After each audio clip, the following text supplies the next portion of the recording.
I want to perfect my message. So I was talking about this week Elijah. My God, we need to pray for prophets like Elijah to rise up in the land with the word of the Lord in their mouth, with accuracy like us.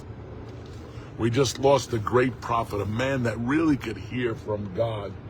And I believe God's raising up people like myself that are coming into their golden moment with God. We get a season in all our lives to do something for God. I believe this is my season.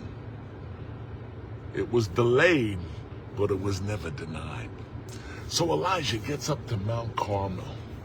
And the first thing he does, the first miracle, that's why I believe the church will be swayed by the miracles we do. They're not going to be swayed by the words in your mouth. They're not going to be swayed by your pastor who speaks, at best, a few scriptures. But we need the signs and wonders and miracles. The church for so many years, 45 years I'm in it, they've got enough word in them. We just need people to act out the word. Elijah gets up to the mountain and he calls down fire. And the fire comes down. When the people seen that, a revival came like you've never seen before. Revival, because they seen the power of God. The fresh fire of God came down on them. They knew there was a prophet in the land. Now it goes a little further in the chapter, and all of a sudden Elijah on Mount Carmel, he's starting to believe for another rain, some rain to come, because he shut the heavens. And I believe that means even spiritually and physically, so it couldn't rain. Now he's praying that God would open up the vats of heaven, the windows of heaven, that it would rain.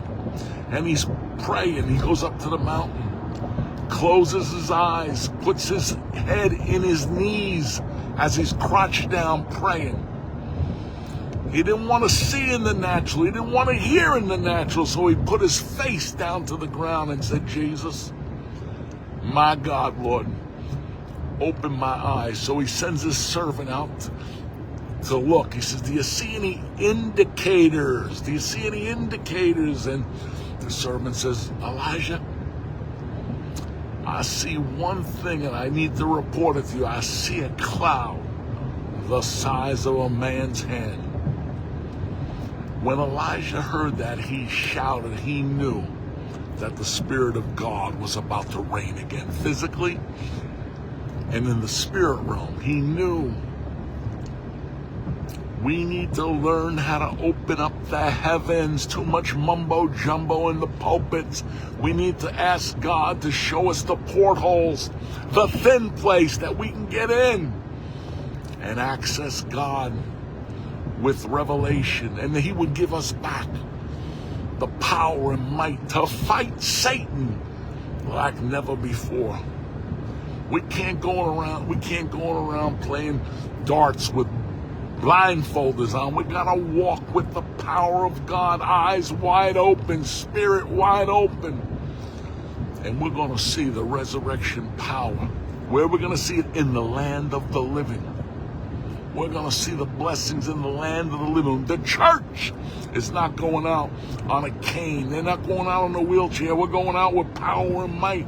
We're going out saying, look what Jesus did through me. Come on, guys. Get back up, restudy the Bible until you get what I'm saying. Understand that you're a called out one. Say, God, I know I'm a called out one. What's my assignment? Don't stand there guessing. What's my assignment, Lord? Give me power. Let me make a difference on this generation. Let me not just sit around. Let me not be driven, Lord, but let me have your power to walk like you did on the earth. You said greater things I would do because you're going to the Father. I want to do the greater things, Lord. Somebody's going to get down on their knees today and say, my God, Lord, if you did it, if Paul did it, what about me? You're going to take your portion and say, God, me plus you are a majority. I hope you got something out of this short message. Love you.